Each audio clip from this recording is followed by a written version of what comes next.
రాష్ట్రం అంతా తెలుగుదేశం వచ్చినా సరే రాపూర్ మండలంలో జరిగేది మాత్రం వైసీపీ ప్రభుత్వం జరుగుతుంది సార్. ఎక్కడ లంచాలు ఇస్తే అక్కడ పనులు అవుతున్నాయి సార్. ఇది విచారించండి మీరు. ఇది జరుగుతుంది. ఇంకా చాలా ప్రూఫ్లు ఉన్నాయి. తొందరలో ఈ ప్రూఫ్లన్నీ నేను బయట పెడతాను సార్. మెయిన్ ఆడవాళ్ళకి మర్యాద లేకుండా మాట్లాడుతున్నారు సార్ పోలీసులు.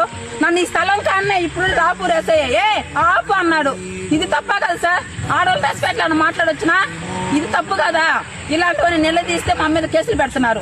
ఎంఆర్ఓ కడుపు ఏది మాట్లాడినా ఈ మండలం సర్వేరు 2 మ్యాచ్ లో చేస్తున్నారు. మండలం సర్వేరు గారు మాలాంటి వాళ్ళకి ఎంతో మందికి రాపూర్ మండలంలో మోనపల్లి గ్రామం, రాపూర్ మండలం, నెల్లూరు జిల్లా. ఇక్కడ జరిగే అన్యాయాలు, రాపూర్ మండలం ముఖ్యంగా జరిగే అన్యాయాలు నేను ప్రజలకు తెలపాలి. మాది వడ్డీల కులం సంబంధించిన వాళ్ళం. మేము నా ఆవేదనతో వస్తుంది నాకు ఈ బాధ మాటలు. తప్పకుండా మీరు షేర్ చేయండి. షేర్ చేసి దీనికి ఇక్కడ వడ్డీ రాజుల అన్నదాన సత్రానికి సంబంధించి అన్నదానం మనం చేస్తూ ఉన్నాం కొన్ని తరాల నుంచి. ఇది 5వ తరం. మన తాతలు ముత్తాతల కాడి నుంచి మన కులం వాళ్ళ వడ్డీ రాజుల కులం సంబంధించి ఇక్కడ అన్నదానం చేస్తున్నాము. ఎన్నో ప్రాబ్లాలు ఫేస్ చేస్తున్నాను సార్ నేను. ఎందుకంటే మా కులానికి అనేది ఒక సత్రం నిలబడాలి.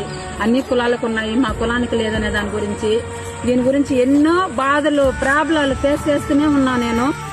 కొందరు భూమి ఆక్రమించుకొని ఫ్లాట్లు వేసి అమ్మాలనుకొని 30 లక్షల అడ్వాన్స్ కూడా తీసుకున్నారు. అమ్మేశారు కూడా. మేము వచ్చి అడ్డుకున్న దానికి 100 మంది మీద మా వాళ్ళు మీద కేసులు పెట్టారు. ప్రభుత్వం సంబంధం లేదు ఇక్కడ. వీళ్ళు అడ్డగించుకొని వీళ్ళు సొమ్ము చేసుకోవడమే.